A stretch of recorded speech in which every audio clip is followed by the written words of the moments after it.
Scott Weinberg is a veteran film critic. Stephen DeGennaro is a doctor of astrophysics. Listen in as these two nerds compare and contrast two noteworthy sci-fi films every week. They'll discuss the artistic quality of the films, whether they get the science right, and whether or not that even matters. Welcome to Science versus Fiction. Hey everybody, welcome back to another jam-packed episode of Science versus Fiction. Last week you hopefully listened to our recap of the Fantastic Fest sci-fi movies, and if you did, great, thank you. But now we're back with our regular format, and we're going to be discussing two pretty similar and pretty good science fiction films, and I will let my partner introduce himself and the films. Hi, I am Stephen DeGennaro, and I am the resident science expert of Science versus Fiction.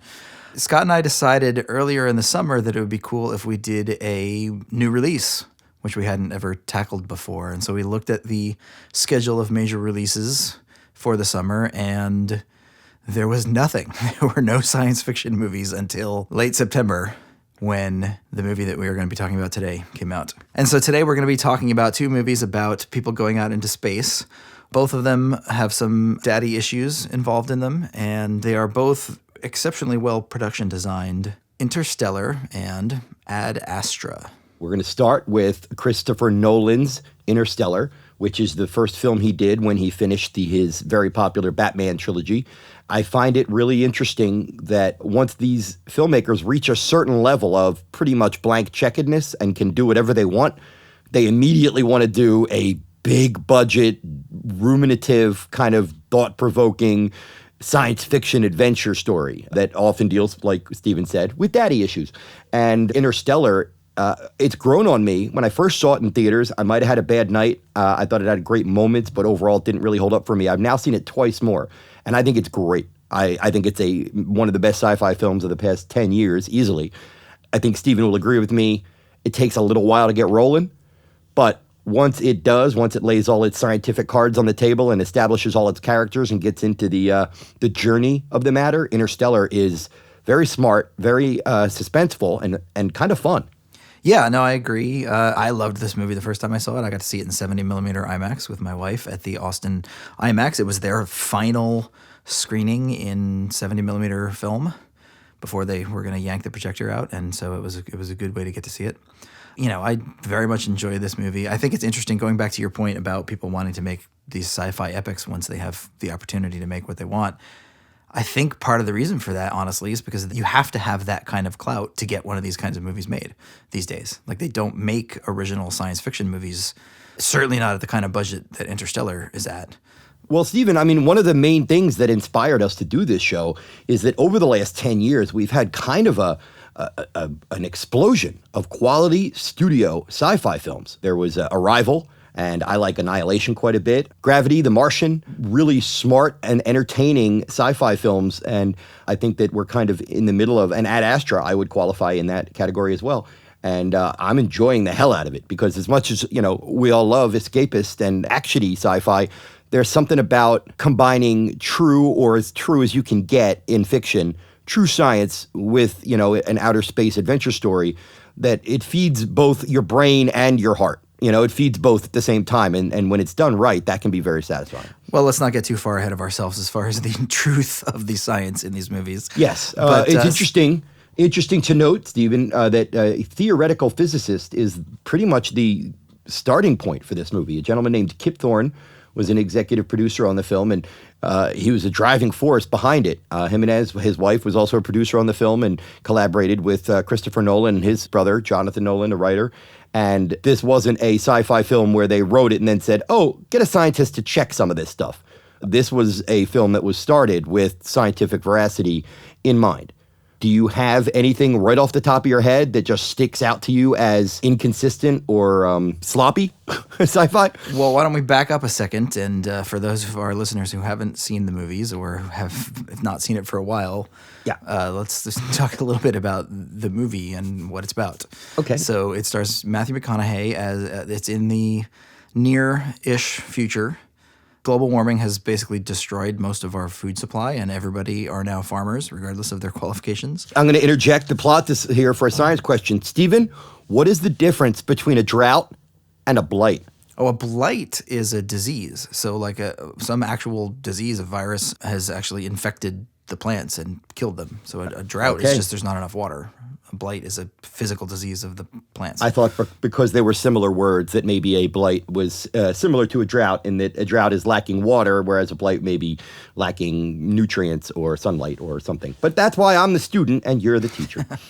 Yeah, so they talk about in the movie about how, they lost wheat and then they lost okra and now they're losing corn. And I'm just like, wait, okra? Okra has never been a staple food crop. Like wheat, corn, and okra are the three crops that you're most worried about. It felt a little weird to me, especially because they pronounced okra or something like that. I think I kind of like that little touch that it's because it's obviously horrifying and tragic that we would lose any major crop, but having it be something relatively not thought about, like okra, is I thought maybe a bit more realistic even. But then you still have all these staple crops like quinoa and oats and barley and, all of these other staple grain crops that they never mention. I don't know if those have been hit by some sort of blight or not, but they're never mentioned. No, I think it's meant to be like this is the beginning of us losing our crops kind of thing. Right. So here we are in this world. We're losing our crops. We have very little food left. And Matthew McConaughey, who is a former test pilot / astronaut, is now running a farm in the Dust Bowl of somewhere in one of those square states in the middle of the country. I don't think it's ever established exactly what state they're in. No, I don't think so. It's clearly in the Midwest somewhere. Yeah. So after 45 minutes of just setting up this family, him and his daughter and his son and his father, his wife has passed away, and they're all running this farm, and the young girl's bookshelf starts talking to her, essentially. And she believes there's a ghost in her room because the way the dust falls in her room. Yeah, she starts hearing mysterious sounds and seeing strange images formed like in the dust particles. And she at first thinks it's a ghost. And then McConaughey figures out that it is a location, that they're trying to communicate a location. He discovers that there is a big secret mission to go deep into outer space, and he's going to go. And Point of science. Astronauts train for years for single missions, or at least, months, a year to go on a single mission. They train together so that they all know that they can work together. They train specifically for the things that they're going to be doing on that particular mission over and over and over again, so it's drilled into them. So the idea that they would just decide to replace their pilot at the last minute with Matthew McConaughey, who hasn't been in a spaceship in a decade or however long it's been. The last spaceship he was in, he crashed. But supposedly because he's the best damn starfighter pilot in the galaxy, right, they decide to stick him on the mission at the last minute. Like literally they give him a day and he doesn't prep anything. It's just like, all right, well, I'm going to get on this mission. I'm going to fly an unfamiliar spacecraft that I've never seen before, pilot it halfway across the solar system to another galaxy. Just like, I don't know, so ridiculously implausible that it's just kind of, it's a weird choice. I mean, I kind of get why I don't know. The whole first hour of this movie to me feels largely unnecessary. Okay. Like you could dispense with almost all of it with opening text, essentially. The only things that really need to be established are him and his relationship with his daughter and this ghost that lives in the bedroom, because obviously that comes back at the end of the movie.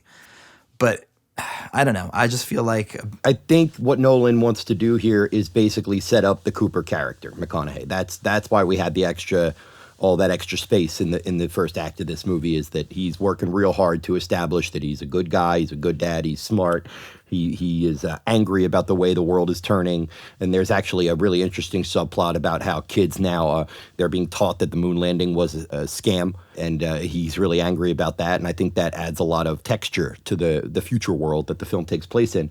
Although I do agree that the movie might be better served by getting into space 15 minutes earlier. Yeah. So what is it that Matthew McConaughey and Jessica Chastain, who is the commander, what is it they're going to explore, Stephen? So the other issue I have with this early part of the movie is that NASA is apparently operating in secret. Like you said, everybody sort of believes that NASA is full of crap, that they faked the moon landing just to mess with the Russians, and that, now that basically the world is starving, there's no money left for space exploration. So the premise of this thing is that NASA has this secret base a couple miles from McConaughey's house, and they have been building a giant Ark-like spaceship in this secret location, which costs who knows how many billions and billions of dollars, that nobody has noticed, the money going missing. Or the construction, the trucks coming in and out and in and out. Right. I thought that hundreds as well. of people that had to design it and build it and whatever else. Like, this is why the moon landing is the number one piece of evidence for the fact that the moon landing isn't fake, which I think I've mentioned on a previous episode, is the fact that it would have had to involve hundreds of thousands of people.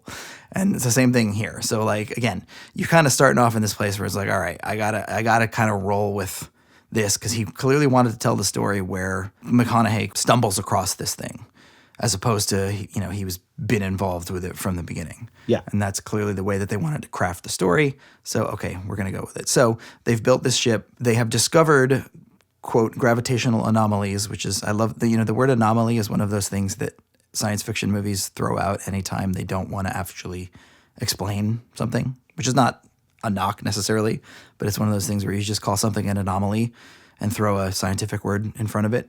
People just go, oh, okay, it's voodoo, magic, science thing. So It's a wormhole.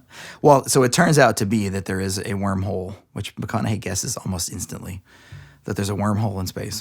Science question. Stephen, what is the difference between a black hole and a wormhole? So wormholes don't exist and black holes do. All right. We now get, for the second time in our 9-episode run, we have encountered the fold a sheet of paper in half and stick a pen through it metaphor, which occurs as they're flying towards this thing, which, again, they start explaining all of this stuff to Matthew McConaughey after they've been in stasis for like 9 months, going to the outer edges of the galaxy, Right.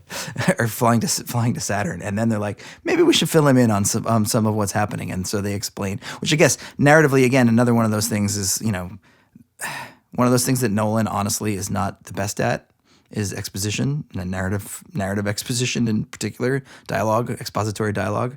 And so I think part of the setup of this thing is also meant to have McConaughey there as sort of the Ellen Page character of this movie, where he has to have everything explained to him, so that Nolan has an opportunity to explain it to the audience. Yeah, I guess maybe that's part of why the writers decided, let's throw him in so he has a ton of questions and then the audience can catch up as he does. Yeah, but it's so clunky. It is a bit clunky, the setup anyway. What they've discovered is a wormhole that was positioned there. Somebody put it there. And apparently 40 years ago, a bunch of astronauts had traveled through it to see if they could discover any habitable planets. And just like in Event Horizon, they weren't heard from again. Dun, dun, dun. Yep.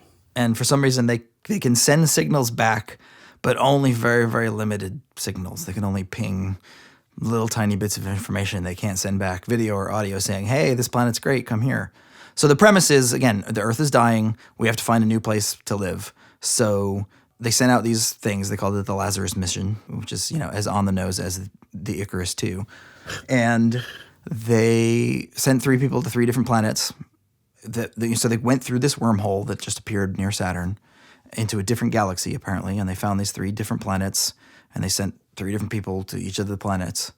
And then have never, I can't remember, they've heard little bits and pieces back from them, but nothing sort of concrete. And so our guys don't know which one is the best one. The movie is kind of, from there, it becomes kind of a cerebral, smart adventure movie, kind of hopping from planet to planet and trying to see if the astronauts had sent back either the proper message or if they were wrong, and just basically checking these planets to see if they're habitable at all. Yep. The first one that they land on is Stephen calls it a tidal wave planet, which is a phenomenal sequence. It's just so fantastic to look at. The whole movie it's a gorgeous movie. Oh, yeah, true. And the second planet is an ice planet on which they discover a surviving astronaut, as played by Matt Damon, in what I can only describe as the diametric opposite of who he plays in The Martian. Well, I don't even, yes and no. I think, honestly, part of the point of that whole sequence is that after being stuck on that planet alone and completely incommunicado for however many years he's been there, he kind of went a little crazy. Yeah. And decided he needed to get back to Earth, and he would do whatever it took to get back there. Right. So let's talk a little bit about some of the science stuff of some of this. So they go through the wormhole. The first thing that they see is this giant black hole. Now, the production design of the black hole is not only cool looking, and not only is it scientifically accurate, it actually was a simulation that was run specifically for this movie that actually helped us learn new things about the way we think black holes function. Right. And so this was a thing where they literally just, they plugged in all of the equations of general relativity and said, okay, what would a black hole look like? And ran this giant simulation on a supercomputer in order to figure out what this thing looks like without having to take any artistic license really much at all. So it popped out, and apparently Kip Thorne was like, that makes sense. That's not what anybody had ever pictured a black hole looking like prior to this, even though once you know that, you go, oh, right, of course, that's what a black hole should look like. Let me ask you this. One of my favorite science bits in this movie is kind of the dilation of time. Early at this point on the ocean planet, I believe it was 1 hour on the planet equals 7 Earth years. Yep. And can you talk a little bit about that and how that would really work? Yeah, I mean, time dilation is a real thing. So they fudge a little bit because they kind of make it seem, they talk at several points about a critical radius where like, oh, if you get too close, then time, but it's really a gradual effect. So a black hole is essentially just a giant hole in space-time, and it's specifically a hole in space-time, not just space. So general relativity showed that space and time are kind of, we have 3 dimensions of space and 1 dimension of time, and gravity warps space-time. And when it does so, in a gravitational field that's exceptionally strong, time slows down. And so if I'm standing outside of a black hole looking at you close to the surface of a black hole, it's going to look to me like you're moving in slow motion, extreme slow motion in this case, right? Because in this case, like as I'm watching you over the course of 7 years, you only move as much as you would move in an hour in your subjective time. And it's one of those deeply, deeply weird things about relativity that popped out of the equations that nobody believed at first because, of course, none of it makes any sense.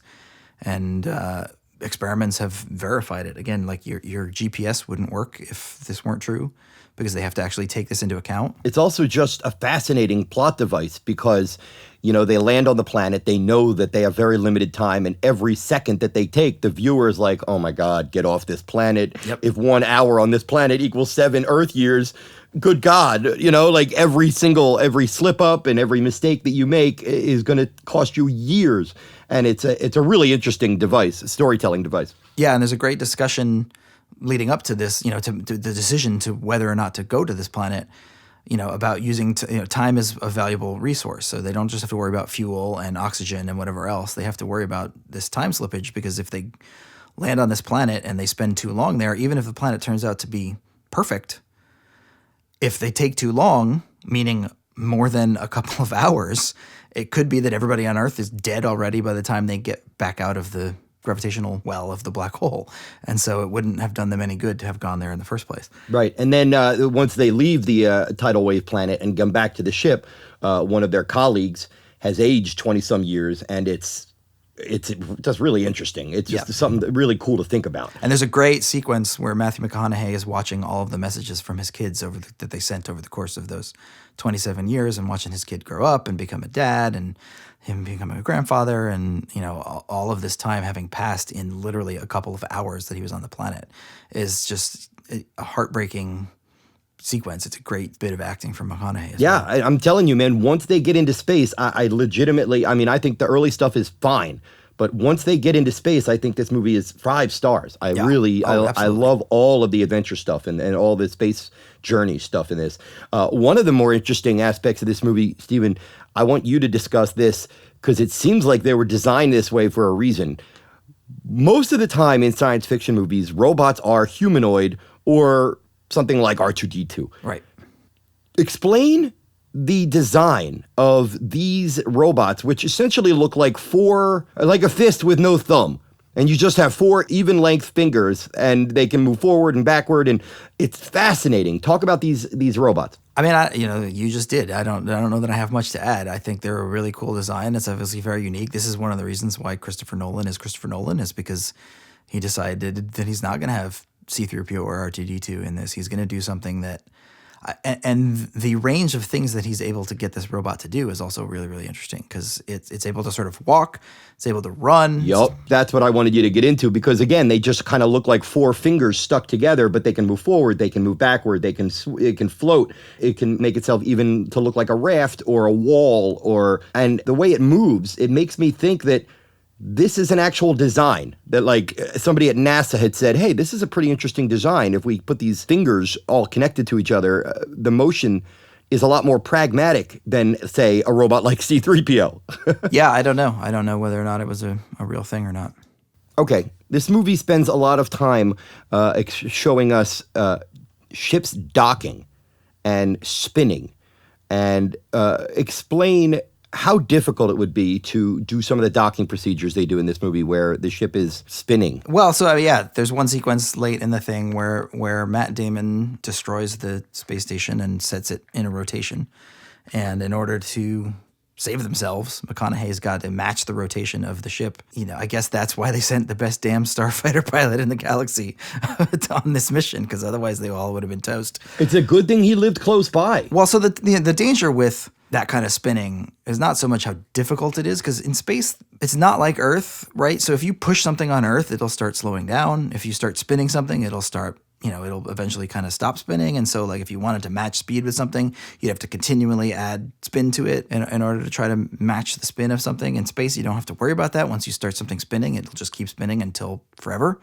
And so the actual sort of physics logistics of spinning the thing around and matching that speed would probably be much easier than it looks in the movie. They kind of make it look like things are shaking and rattling around and whatever else.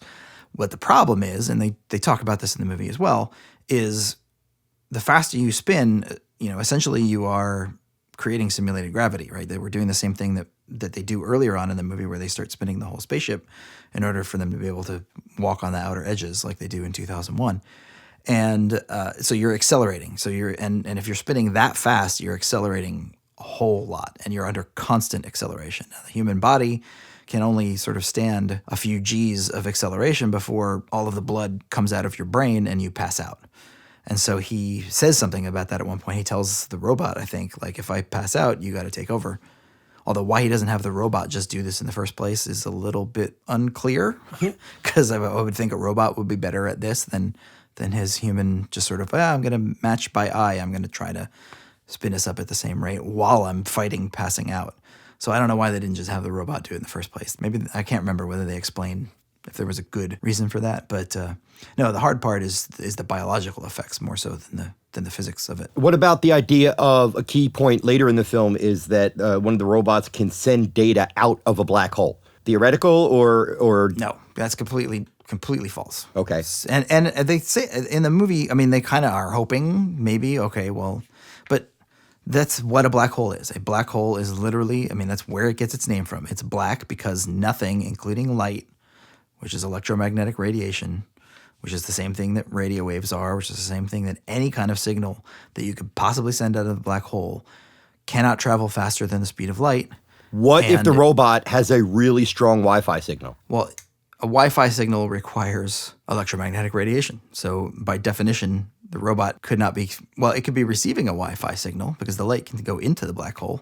He just wouldn't be able to send any Wi-Fi back out because, again, that can't escape the black hole. Mm. And so the entire last act of the movie, of course, gets into much more of the fiction part of the science fiction when he goes inside the black hole and discovers the Tesseract, I think they call it. I don't remember whether they use that term in the movie or just in the behind-the-scenes stuff, but it's essentially this giant apparatus that allows him to travel through space and time because love and gravity and something.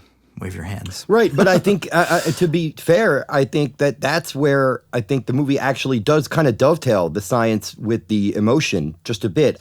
Like a lot of Nolan's films, I think it is kind of an icy film, but towards the end, there is some legitimate pathos that has been earned between like how much the journey McConaughey was willing to go through, the devotion that he has for his daughter, and vice versa. Yep.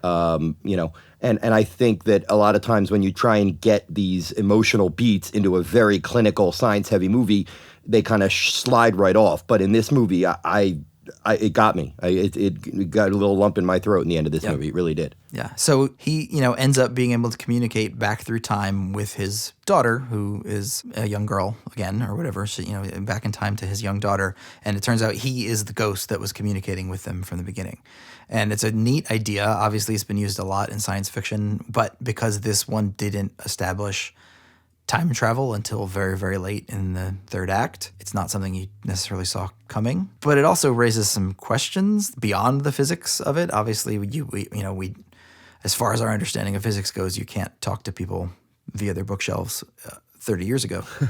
But, the movie is now saying, okay, well, this thing was actually created by human beings who are so far advanced in the future that they're able to create this thing that allows them to then, and so they built the wormhole so that Matthew McConaughey would go through so that he would talk to his daughter and tell her where he needed to be. But then he also sends back the message, stay. I don't know. What he decides to communicate is a little odd when you sort of think about it. Like, rather than just Morse coding out like, hi, this is your dad in the future. You're going to discover NASA and they're going to try to send me into space, but don't do that. He instead sends back a bunch of very cryptic messages that could be, and in fact were, misinterpreted, that led him to that point in the first place. And so, it has a lot of the issues with time travel stuff to begin with of like, okay, well, is this a closed loop, or is he capable of affecting the past, or is he just repeating the things that he had already done? That's always the question that comes to me in my head, is it just going to repeat itself on a loop? But again, it feeds, the movie gives you the time shift several times so that by the time we get to this big one at the end, it's more believable, even though it is absurd on its face. Yeah, well, it works. On a narrative level, it all works. I loved the movie. I loved watching the movie, in the process of sort of sitting down to watch it again to think about a lot of the stuff at a deeper level for the podcast. A lot of stuff, that I hadn't necessarily noticed the first couple times I watched the movie sort of gets pushed to the forefront of my brain. But, narratively, it all works because you care about McConaughey, essentially, right? And you care about McConaughey, you care about his daughter, who as an adult is played by Jessica Chastain. Who is great in this movie, by the way. She is, McConaughey's fine, he's always good, but I think Jessica Chastain is the heart and soul of this movie. Yeah. Oh, right. And so there's this subplot of her, she grows up learning from Michael Caine, who was the head scientist at NASA, and they spend 30 years while McConaughey's out in space trying to figure out this equation so that they can lift this giant Ark-like spaceship that they built off of the Earth and actually save everybody. And it turns out Michael Caine knew all along that it was never going to work because he had solved the equation and it didn't say what it needed to say. And so, McConaughey, because he now is this 5-dimensional being trapped in a black hole, can actually give her the answer to the equation. And then so it all sort of ends happy where he gets to meet his daughter as an old woman while he's still 30. I think it's a really cool conceit, though, is that Michael Caine essentially was spinning his wheels for 30 years waiting for Cooper to either be the hero or not. And that's basically his whole game. And it's kind of smart writing. It's a nice little like anti-surprise where he's like, yeah, I know it was never going to work. Yeah. And this movie, God love it, first and only feature film to feature Michael Caine and John Lithgow in the same scene. Love that. Love it. Loved seeing them in a scene together. Let's just, before we move on to the second movie, Stephen, because I think a lot of times when we're trying to talk about science, we almost come at a movie with a critical scalpel. And I don't want us to have done that with this movie because I think this is one of Nolan's best movies. And even though I do think it takes a little while to get started in kind of a Malicky kind of way, I admire his insistence to not just make it a rocket into space adventure. There's some real heart and effort here to make it human. And I respect that a lot. Yes, I agree that is true. There's also, to me, the human stakes in the middle portion of the film are actually even better because you have this whole sort of subplot where Anne Hathaway, who is one of the astronauts flying with him, is in love with one of the 3 people that got sent to these planets earlier on, and she wants to believe that this person that she's in love with is still alive, and she advocates after they go to the water planet, she advocates for going to this other guy's planet instead of Matt Damon's planet, and she makes the scientific case for it, but McConaughey believes that she's sort of tainted by the fact that she's in love with the guy and wants to see him.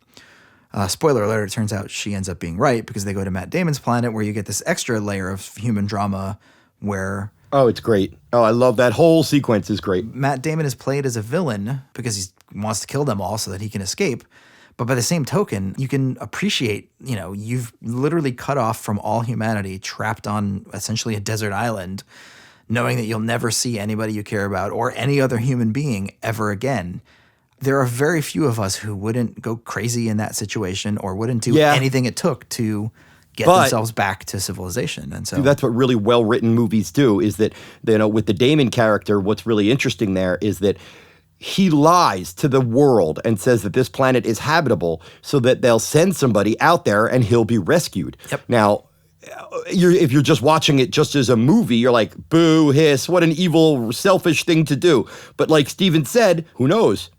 If that was you and that was the only way you could be rescued, you might do the same thing. I like to think that would. That's the thing. It's people. I think. But I know. But that's the thing. Like Harry Stamper wouldn't. Oh yeah, but this is one of those things about movies, right? And especially American movies. Like we love to sort of project what we think of as our best selves onto the main characters. We want somebody. Yeah, but I mean, isn't this the exact opposite of what we've talked about in other episodes when they're halfway through the mission and somebody says, "Hey, none of us might be going home," and they're all shocked. But that's what's interesting. Sacrifice. He says that. He says, like, I knew that this was a one-way ticket, that I was probably going to die, and I thought I was okay with that when I went on the mission. But after being here for however many years, I realized that I don't want to die, and I want to get back to Earth. And so, like, he was Harry Stamper at the beginning, and then the experience of being stuck alone on that planet changed him or made him realize that he wanted to live much more than he. And I think, honestly, most people,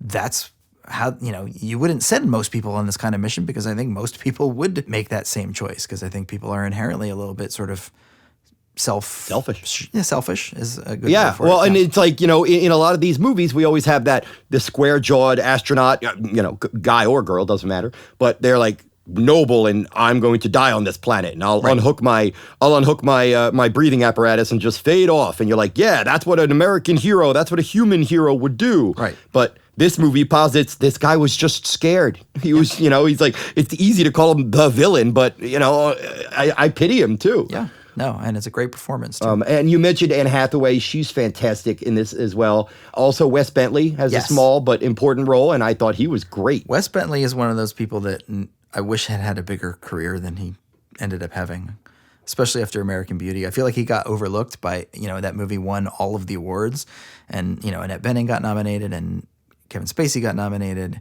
and his performance, which I think is the strongest performance in that movie, often gets overlooked. All right. Well, before we move on, I want to ask one more thing about this. Talk a bit about the idea of slingshotting around a planet, which I know is a very real thing and it is essential to space travel, and then compare that to the idea of slingshotting around a black hole. Oh, well, I mean, the principle is the exact same thing. Although I think they kind of, in the case of slingshotting around the black hole at the end of the movie, they fudge it a little bit. They invoke a little bit of sort of sci-fi voodoo juju. We're going to start calling it science license. But so they're going to, but this is a real thing. We've done it with like almost everything that we send out to the outer reaches of space has to have some. In fact, some probes we send further in, like we send them to Venus first and then slingshot them around Venus in order to give them up to speed to hurl them out towards the edge of the solar system. And it's essentially the same sort of thing as like if you imagine you're on ice skates and you grab somebody's hand and they swing you around really, really hard and send you shooting off in another direction. It's essentially that, that process. As you move towards a planet, you're essentially falling, and so you pick up speed. And if you hit it just the right way in the way it's moving in its orbit, you can retain some of that speed even as you move back away from the planet when you're theoretically sort of now you're getting higher and you're going to be losing speed. Mm-hmm. And so you can, essentially you steal a little bit of momentum from the planet. And Jupiter or Venus or any of these planets have a whole lot of momentum because they have a whole lot of mass. And so it's not like the planet misses it, but essentially that's what happens. You steal a little bit of energy from the planet via your gravitational interaction with it. And that makes you go faster than you would otherwise. So here's a random question I just thought of. If you were using the exact same speed and you were to slingshot around Earth or slingshot around, say, Mars, would you go faster around Mars because it's smaller and has stronger gravity? No, it's smaller. It has much weaker gravity. Much weaker gravity. Okay, that's why I'm the student. All right, well, Stephen, I'm going to give Interstellar 4.5 stars out of 5 for just pure entertainment value, because 5 is exceedingly rare for me. It just is. What is that in terms of letter grades? Our normal way of 4.5 out of 5 stars is an A. Okay. And for scientific veracity, I am going to give it an A as well, because even though, and we'll leave it to you to say how much they fudge and how much they got real, to this layman, the intent from the very beginning was to be as realistic as possible and then get a little fanciful where you have to in order to tell your story. But I really respect the idea of just like a new Dust Bowl, which is scary, and the commitment to not only being true to science, but this movie has a lot of respect for scientists, and I love that. So I think it's a great science fiction movie, maybe one of the best we've covered so far. And that's that. Stephen, close us out on Interstellar. Yeah, it's definitely an A for me artistically. I love this movie. I think it's a beautiful film, both visually and emotionally. And it's a great story. I am not as sanguine as you on the scientific front. I would probably give it a C+. Yes, it tries to be scientifically accurate, but it fudges a lot of stuff. It doesn't just fudge a little stuff, and it doesn't just fudge like, oh, well, when you go in a black hole, there's a tesseract and you can talk to the past. That's not even the stuff I'm talking about. I'm talking about a lot of little small-scale stuff about like the fact that there are planets going around a supermassive black hole. Not really a thing. The fact that, it gets the time dilation right. It gets the tidal waves right. But then it has them land on an ice planet, and they land on solid clouds that are floating in the air, but they're solid, and that's not really a thing. So there's a lot of fudging along the way of the scientific stuff. Controversial call. C+ for Interstellar science. I'm fascinated by that. I thought it would have been rated better from you. But hey, you can't fool the scientists. I did want to mention something from Wikipedia. This is what Kip Thorne said. He said, first, that nothing would violate established physical laws. That's false. Okay. Second, that all the wild speculations would spring from science and not from the fertile mind of a screenwriter. No. There are clearly things in here that were mandates from Nolan for visual reasons that then were post hoc justified scientifically. And then the world's most famous astrophysicist said, it is theoretically possible to interact with the past because, quote, we don't really know what's in a black hole, so take it and run with it. Yes. Again, like I said, that's not the part that I have the problem with. That Right. part that's pure science fiction. And so, okay, cool. That's magic. Again, you crossed over into magic at that point. And once you're in magic territory, almost nothing bothers me. It's the stuff that's supposed to be scientific that doesn't quite get it right that usually bothers me the most. All right. That is Interstellar. We are now going to move on to a film that is kind of similar, and that's why we put them together. Stephen, why don't you give us a brief plot synopsis of James Gray's Ad Astra, in theaters now? You mean Terrence Malick's Apocalypse 2001? Oy. Oy. Yes. Okay, well. Okay, so I'm going to guess right off the bat, because we both saw it recently, that you did not like Ad Astra quite as much as I did. I didn't.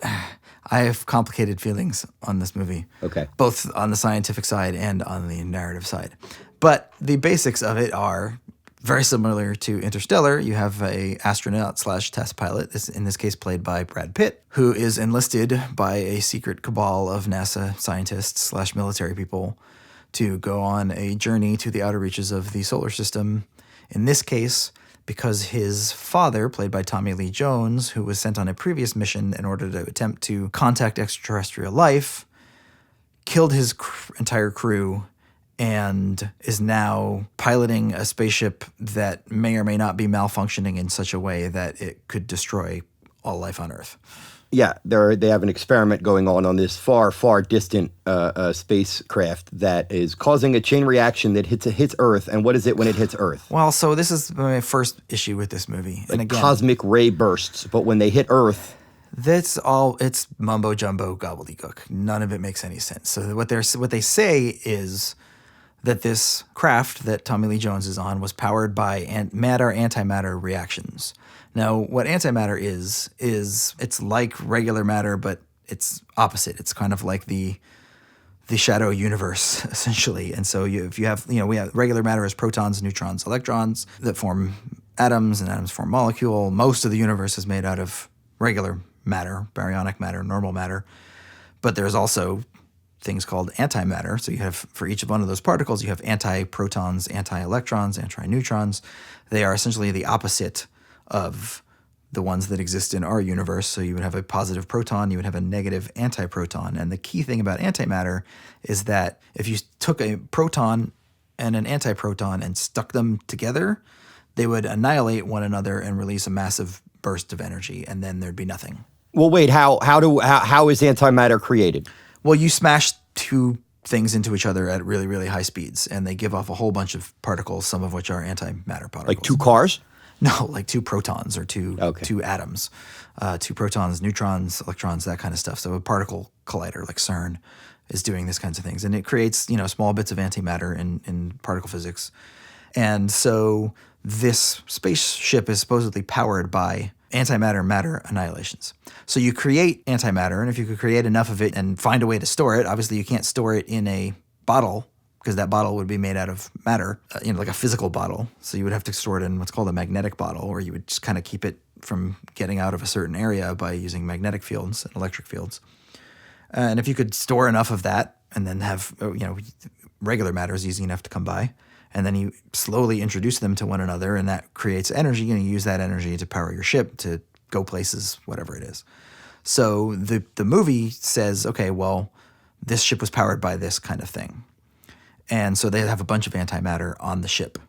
And this antimatter is now posing a danger to all life in the solar system because reasons, it's really not very clear. They say at some point that the rays are getting more powerful as they approach Earth, which is not how electromagnetic radiation works at all. And it basically works as like an electromagnetic pulse when these things it's hit light, Earth. it's gamma rays. It's essentially or X-rays. It's the same stuff that when you go get your teeth looked at. So basically, long story short, am I wrong in saying that this spaceship, which is light years away, is causing electric interference on Earth, and left unchecked, this spaceship could keep running and eventually shut down all electrical systems on the planet? Yeah, they're not super clear on exact. I mean, we see in the beginning, obviously, that it's affecting electrical systems. So I guess maybe the idea is that if this antimatter is annihilating with the matter, it's not just releasing energy, but it's actually accelerating particles up to close to the speed of light, which are essentially cosmic rays.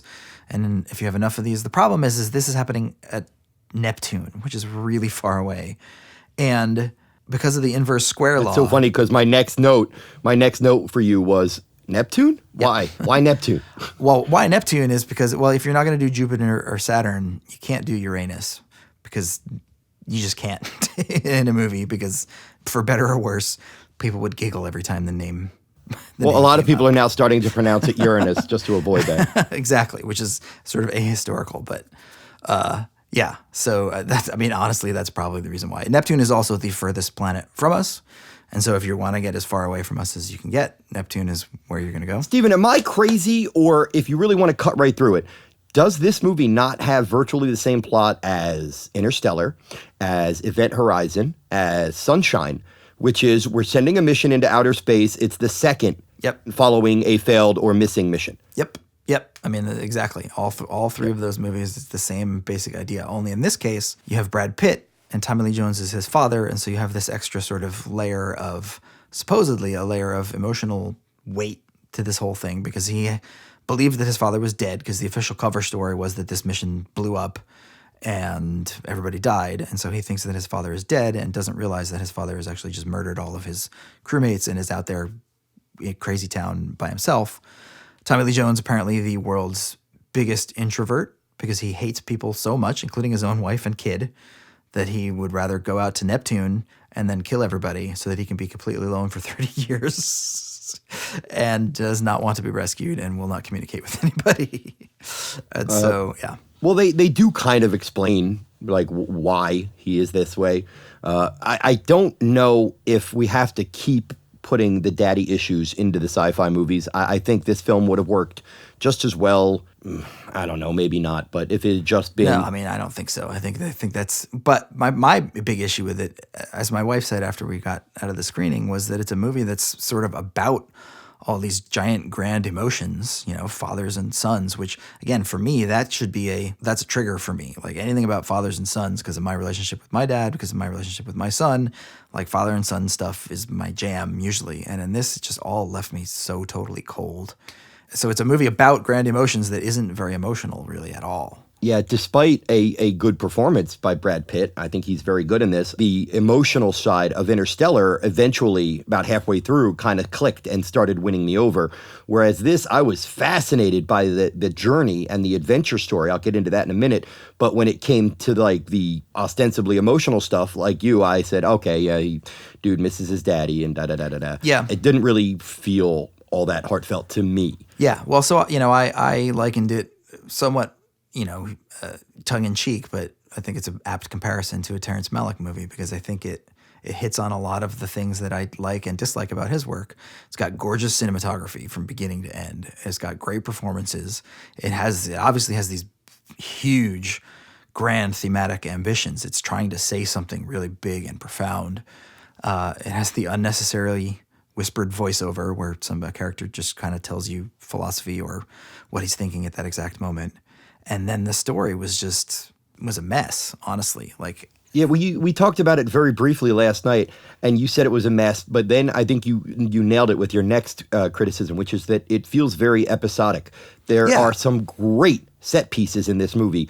There's a bit where Pitt is on the moon and he has to get to another landing location, and a bunch of scavengers attack their convoy. Pirates. And there is a brief car pirates. chase / battle on the surface of the moon, and it's gorgeous and fascinating and really interesting. Yeah, and the sound design is spectacular throughout the movie, but in that scene in particular, because they really sort of hew to this, okay, what would it sound like if you're Brad Pitt? You're in this helmet, you hear little thumps, you hear what's going on around you in your own breath, but you don't hear explosions, you don't hear cars going traveling over the surface of the moon. I'm very much looking forward to this movie hitting streaming or Blu-ray, because I want to watch that sequence in particular a couple more times. I thought it was fantastic. And what about the science on that? The way that the moon is portrayed and the sound and everything. Did that ring true for you? Yeah, like I said, the sound was really. So this movie gets a lot of the small scale stuff right, and that was from the scientific point of view. And the things that I liked about it, obviously the production design team was on point. So all of like the spacecraft and the spacesuits and all of the things the little buggies, which very much resemble the ones that we actually sent to the moon, all of that stuff looks incredibly authentic and clearly paid a lot of attention to detail. The problem is I don't think the screenwriters paid nearly as much attention to scientific detail, and so it gets a lot of stuff wrong. Well, that moon chase is something you would not see in a Terrence Malick film, and something else that you would not see in a Terrence Malick film is when Brad Pitt and one of his new colleagues goes off to explore a distress signal and finds a derelict spaceship that is overrun by angry baboons. Yes. And I did not see that coming, and I really like that. Killer space Rafiki. Yeah. And they're mad. That to me is like they realize, okay, we have our arc of the dad searching for the estranged father, and then on the very personal level, but also on the giant level of he has to find his father essentially to save the world. Right. So it works on, that arc works on two levels, ostensibly, or in theory.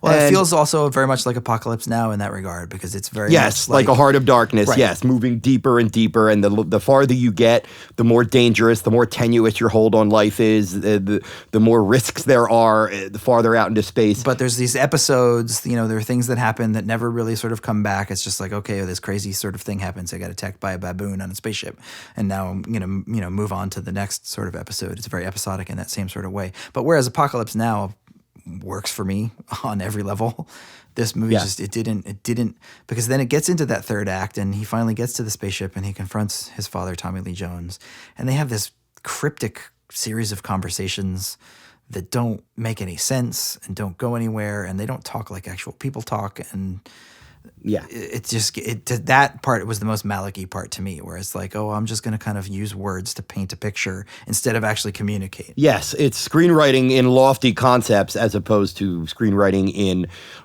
lofty concepts that are translated down into human speak. Right. And I agree with you that where there should be more emotional catharsis at the end, it feels arm's length. Yeah. And whereas Interstellar kind of got that right, I think Ad Astra, that's the emotional heft is where it lacks. But just as a relatively, I mean realistic, as opposed to it's meant to be science fiction, not science fantasy. As far as like just an A to B to C outer space adventure quest, I dug it. I was down with it. I don't think it didn't leave me with much emotionally speaking, but I left the theater like that was a meaty, interesting, compelling, thought-provoking sci-fi movie with some, great moments and some contemplative, interesting ideas. The dialogue, and again, especially in that last act, just drops the ball almost across the board because it's trying to just be profound instead of telling a story. And I don't think it succeeds at either. Well, science points. What is the time that it would take to communicate between Mars and Earth, Stephen? So it depends on where Mars is in its orbit. If it's at its closest to the Earth, it's as little as 3 minutes. If it's on the far side of the sun, it could be 22 minutes. So it's anywhere in that range. Yeah, that's something that's been a staple of science fiction movies is like the delayed communication, and we kind of take it for granted. But what is the science that's happening there? Well, light has a finite speed. Light can only travel so fast, and radio waves are light. They're electromagnetic radiation, and so they can only travel at the speed of light. And so, like the same way that it takes 8 minutes for sunlight to get from the sun to the Earth, if you send out a radio signal, say from Icarus 3, near the surface of the sun, it would take 8 minutes. And in fact, he says that in that movie. He says it'll be 8 minutes from when, if we succeed, you'll find out 8 minutes later. So it's the same sort of thing. It's like Earth and Mars are very, very far apart, and light takes time to get there. Now, one other kind of action-y beat that I liked, and I remember watching it thinking, oh, Steven's probably holding his forehead right now. There's a bit near the end where Brad Pitt is basically floating through the rings of Neptune using a rocket ship door as his shield. Did you hear that sound? Yeah. That's me slapping my forehead. Why would that not? I am nowhere near a scientist, but I'm thinking if you're in the outer ring of a planet, you're being destroyed by asteroids like you're inside of a blender. It's hard to say because they took so many liberties with just the production design of the way that looks. As Randy pointed out, why didn't he just park on that side of the rings? Why did he park on the wrong side of the rings and then have to hurl himself around the rings and then through the rings in order to get to the spaceship? Which is a good question.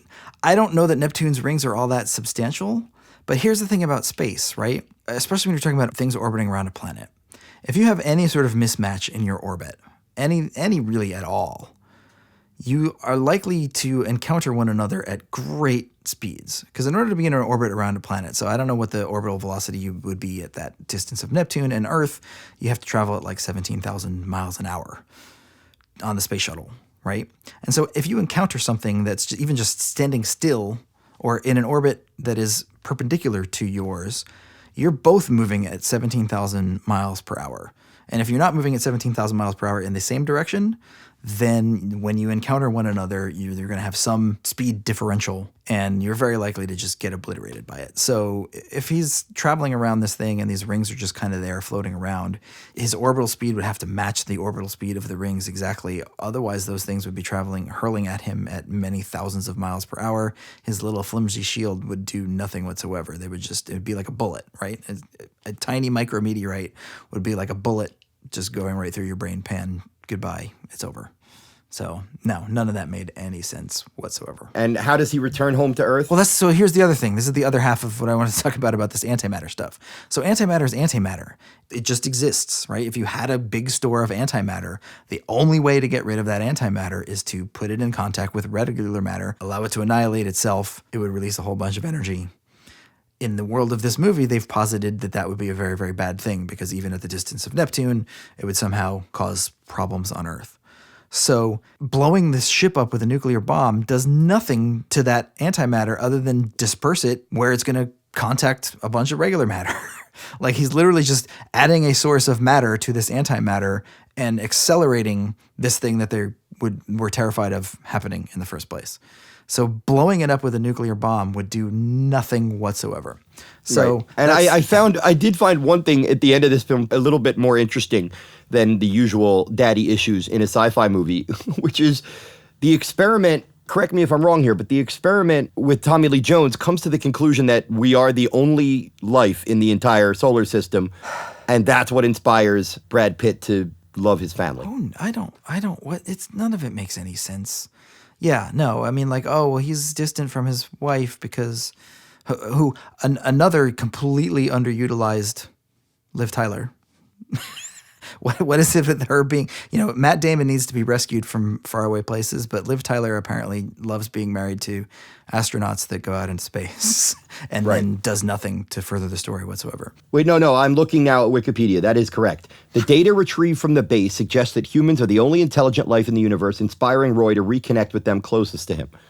Yeah, I get. Like, I mean, again, these are the grand thematic ambitions that it has. Where like his father wanted to get away from him because he didn't want to be around his kids and his wife anymore, and Brad Pitt has that same sort of impulse to not really want to be around people. And again, for me, like this is me in a nutshell. Like this is the not to get too intimate about this stuff, but like as a dad, I love my family, I love my wife, I love my kids. I'm also a very strong introvert, and there's something appealing about the idea of going out into space for 30 years and not talking to anybody. So this should be, but it just didn't, none of it connected in any way whatsoever with me, at least. And so, yeah, I don't know. I don't really understand the point of the ending. I guess the point is that like, oh, well, he can go back to Earth now and feel like he can connect with his wife better because there's no life anywhere. From a scientific point of view, so the other issue is that they talk early on in the movie, the reason why they sent this mission out there was because they wanted to get them out past what's called the heliopause, which is essentially where our solar system ends and interstellar space begins. It's sort of the sphere in which our sun has influence over the interstellar medium. And they wanted to do that because they would get a clearer signal, supposedly, which is, again, nonsense. But then he only goes out to Neptune, which is well within the heliopause or the heliosphere. But even from there, he has decided, okay, there is no extraterrestrial life. And now I know that for sure. They never explain how he knows that. They never explain, I don't know. Again, it feels like that whole third act was the thematic ambitions of the film just getting in the way of the storytelling. All right, what do you give Ad Astra overall on entertainment value? Can I give it 2 grades? So there are individual scenes that absolutely deserve A's. The entire first half of the movie, honestly, for the most part, I was like, wow, this is really, really good. And I was totally on board with it. It falls apart in the last act. So I would give it overall a C. Okay. Which makes it sound average, and I don't think it's average. I think it's alternately really, really good and really, really frustratingly bad. But I guess that does average out to a C. Scientifically, I would give the production design team an A+, and the screenwriters a D. Okay. Well, not that mine matters, but I'll give the science a C, just because I want to be good cop, because I like the movie more than you, and I give Ad Astra a solid B+. I think it's very entertaining. I think it kind of does lose its way in Act 3 a bit, and I wasn't really as invested in the emotional story as I think they were hoping for me to be. But it still held my interest. I certainly wasn't bored anywhere throughout this movie, even though I was a little bit frustrated the longer it went. But and let's close with this, Stephen. Wait, before we wrap up, before we do that, hold that in your head, because my biggest question in this movie, which is not necessarily scientific, but it is logical, is how is he not in jail at the end of this movie? They show him back on Earth, and he's like, okay, well, I get to live my life now. But in the meantime, he hijacked a spaceship, killed everybody on board, and went out, and then came back to Earth. And he's just, oh, okay, well, everything's fine now. I'm just going to go back and be with my wife. No, you're not. You're going to spend the rest of your life in jail for murder and grand theft spaceship. I didn't even think of that. No, but the point that I wanted to touch on is a good thing. We mentioned a bunch of films. We mentioned Arrival, Interstellar, These are smart movies, and every one of them, it turns out to be a smash hit. Like every one of these has done over 100, 120 domestic. Really? Ad Astra is doing that well? Ad Astra is, it's over 110. Wow. I'm I'm shocked, honestly, that this movie even got made, because again, it's not the kind of, this one of the ones that we've talked about is the least mainstream narratively. And so it is kind of shocking that people looked at this sort of weird Malachian Heart of Darkness journey thing and said, yeah, let's go spend $100 million to make that. Yeah. Even with Brad Pitt. But what my point was that, even though we like to look around and go, oh, so many superhero movies, so many mindless comedies and action movies, and there are in some cases, but there's also clearly a taste, The Martian's another one, where people want these kind of stories. Yep. These maybe not ultra fast-paced, action-y, but they are space adventures with heart and emotion. And every one of them turns out to make money. And it speaks to the appeal of speculative fiction as science fiction. People love to look at stuff and think maybe, possibly, that's interesting. Wouldn't it be interesting if? People just love the questions of science fiction. Yeah. I mean, I think that we are ignoring several of the misfires that have happened in the last couple of years, which we'll probably get to in later podcasts, at least financially misfires. Big budget movies that did not do what they were hoping to do. Like things what? Things like Life or Passengers. Yeah, Passengers. Didn't love that. I can't wait until we get to talk about that one. But we will get to Passengers eventually. We just got to figure out what to pair it up with. But we want to thank you for tuning into this Interstellar / Ad Astra episode of Science versus Fiction. I am your co-host, film critic Scott Weinberg. I want to thank astrophysicist Dr. Stephen DeGennaro for joining me once again. You always sound sarcastic when you say doctor. No, I'm not. I know. But you are a doctor. You know what it is? I stopped doing it because it made it sound like you told me to call you doctor. And so I stopped doing it because Stephen has never once in his life told me to call him doctor or refer to him as doctor.